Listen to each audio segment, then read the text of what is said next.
Agar sizda ham ingliz tilida collocationlarda muammo bo'lsa, bu video aynan siz uchun.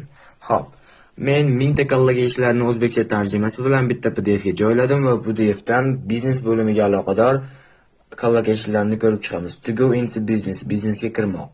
Set up a company, kompaniya tashkil etmoq. Do market research, bozorni o'rganmoq. Operate at a loss, ziyoniga ishlamoq.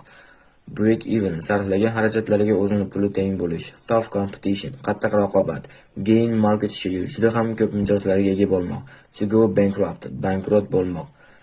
Xo'p, bu yerda mingtacha collocationlar bor va juda ko'p aloqador, ya'ni misol uchun work bor, academic English va juda ko'p bo'limlarga collocationlar bor. Bu collocationlarni qo'lga kiritish uchun menga obuna bo'ling va shu videoga like bosib, kommentariyaga collocation so'zini yozib qoldirsangiz, men sizga bu PDFni tashlab beraman. Sog' bo'ling.